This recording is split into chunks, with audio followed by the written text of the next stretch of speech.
Hi out there, it's Bill Bensley here. I've been very fortunate to be able to shelter in Baan Botanica with my better half, Chirichai Rengtong.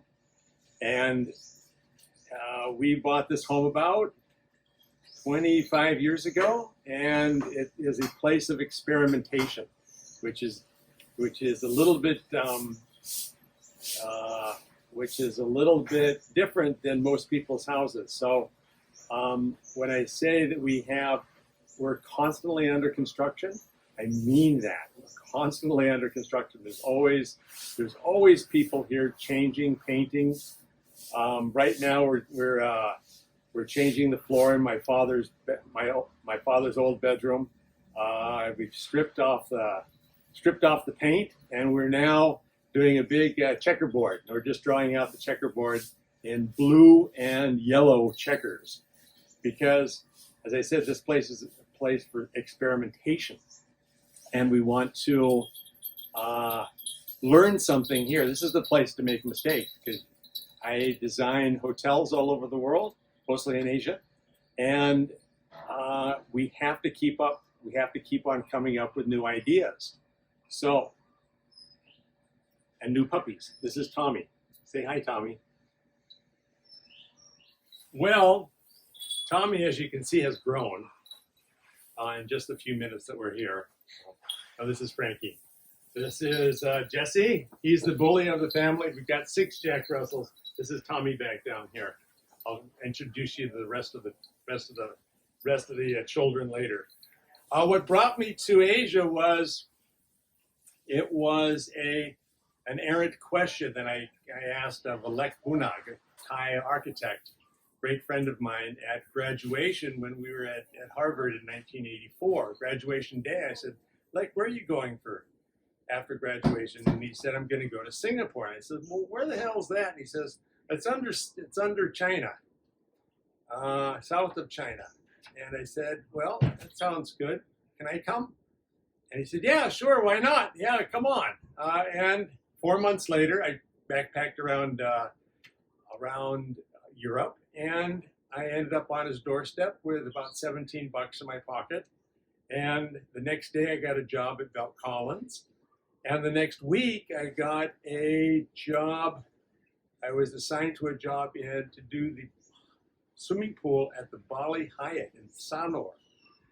Went down there the next week and just fell in love with it. Fell in love with Bali, fell in love with Asia, fell in love with Asians, and have been happy ever since.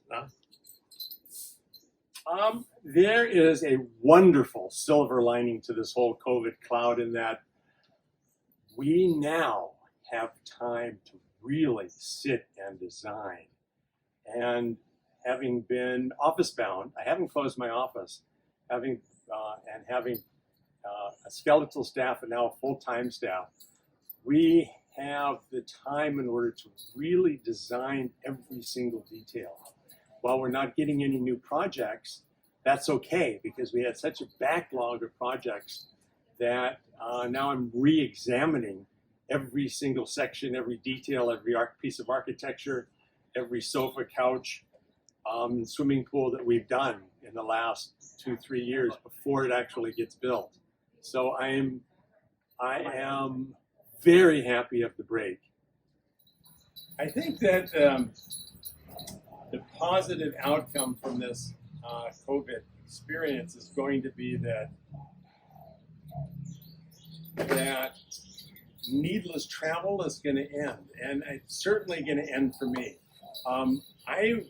For the first time, I made a huge presentation, which is normally I print on 100 pieces of paper this wide and from here to the street. And present in a very lavish way and print on paper and such. But I made my first presentation about 6 weeks ago on Zoom. And you know what? The great thing was that they didn't fire us. We're still engaged. They love it. They were happy clients. They're in Vietnam. They're happy because they could still go ahead without the holdup. So what I've learned is that there's alternatives to getting on the plane and presenting in person. So going forward, I'm going to be hesitant to get on the plane just for a meeting, but I will definitely get on the planes to go and see construction on site and to be able to feel the spaces and such. I think that's very important for a designer to do, but I think we could cut out half of our travel. I think that as I stand here in the avenue of the bad hair day, and the no hair day, I think that we've all been going too fast. I think that's a key that I've learned, and too fast to even think. What we're going to do is this, and that what I've learned is that every day now I have every single architect, every designer from Bali and from Bangkok. They send to me everything that they're doing, that they've done during that particular day, and I've learned who can do well and who is just getting by. I know that very well now, and much more so than I did before, because I'm taking the time to do that. So I'm going to carry that principle forward right throughout the rest of my career. So I'm going to ask everybody in the office to send me what they've done, so I can examine it and make it better. And also, for me to give the individuals in our studio more time.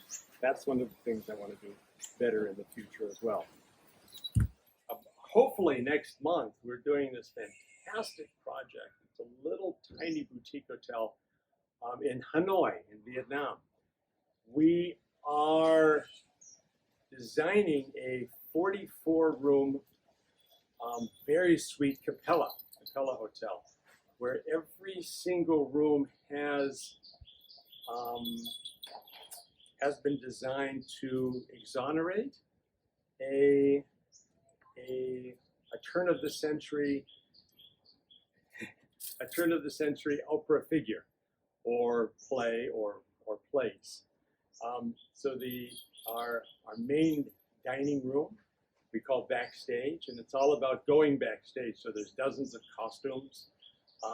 We've done some great photo shoots, photographing turn of the century and 1920s Art Deco, powder and lipstick and all of that stuff. Sweet. And this is Sammy. You haven't seen him yet. He's one of our 6 Jack Russells. Oh, and he's a happy camper. So that's really exciting. That should be open in a couple of months at the latest. As far as the human zoo is concerned, that's not really a human zoo, but what we're doing there is we have a huge piece of land,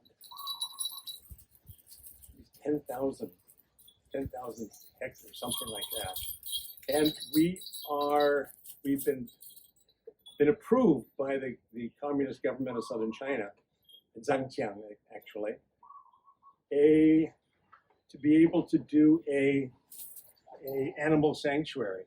Now, it's a new kind of animal sanctuary in that there are no walls, there are no predators, which is a key issue.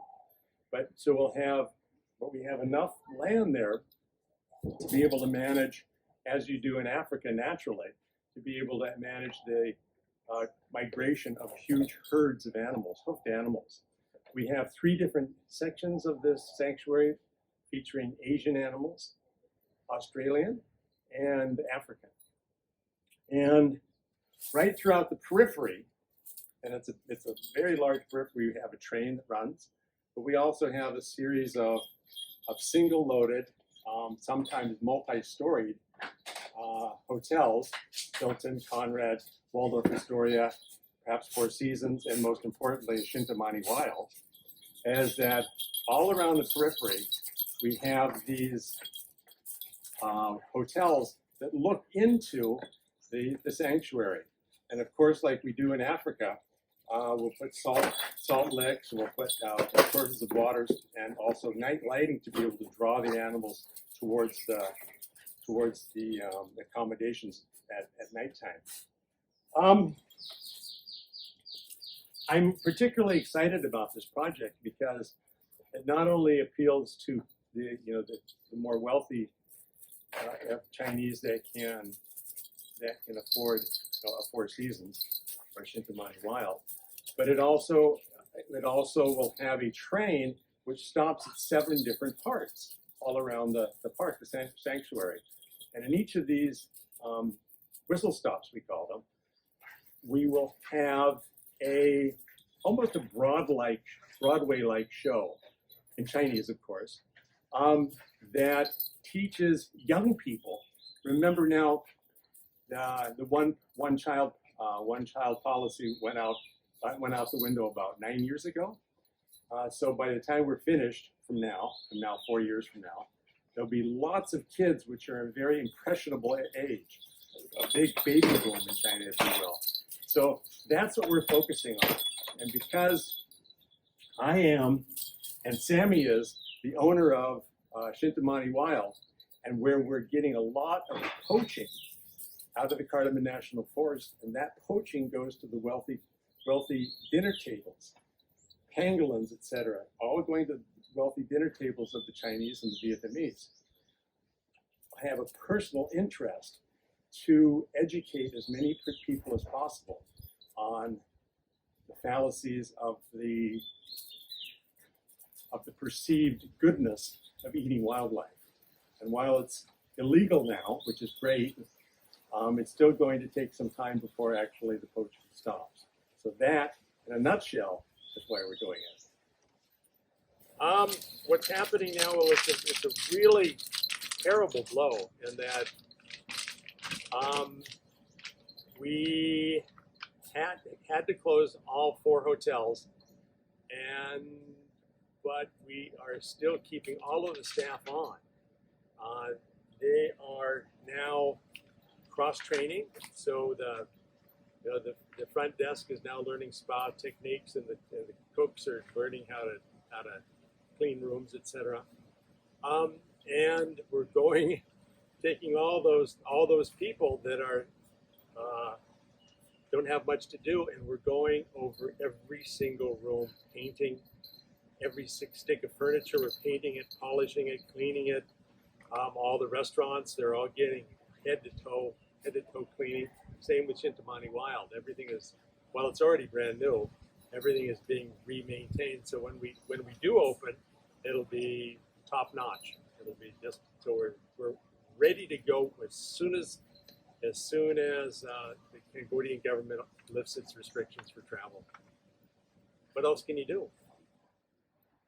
As I stand in one of my favorite corners of the garden, in front of an Asplenium nidus, a bird's nest fern, and a giant alocasia from the Philippines behind, the philodendrons that I collected in Argentina, and to be able to have a space, be lucky enough to have a space like this, which is 17 different sub-gardens. If I ever get stressed, all I have to do is come out into the gardens and walk around, and I jump in the pool. And my dogs, you haven't met this one yet, this is Bobby.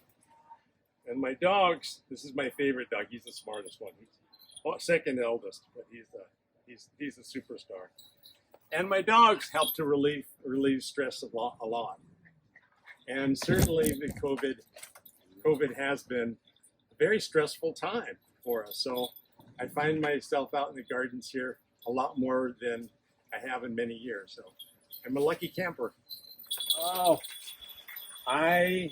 we're so close to be able to get to Mongolia. Every single summer I go to Mongolia and I fish on the Delga River between on the north Mongolia and Russia. It's right on the border, and we fly into Ulaanbaatar, which takes a day, and then from there we charter a plane. We fly into Murun, which is northwest Mongolia, and then from there we travel by four-wheel drive on no roads for 10 hours. And then from there, I start walking. And I walk for, and in total, we travel a total of about 300 kilometers.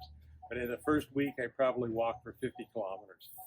And I put the packs on a camel, and we use horses sometimes, but I mostly walk.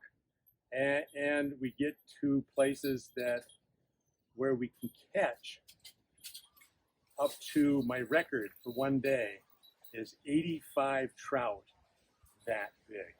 That's the average size. And we catch a taimen, which is a salmonoid, and my biggest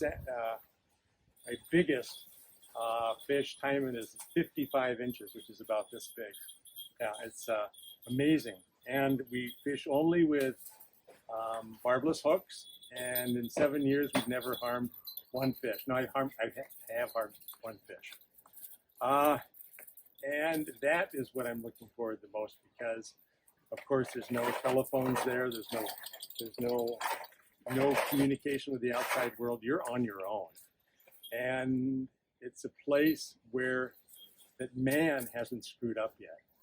And to see nature in its original state is my favorite, by far, my favorite thing to do.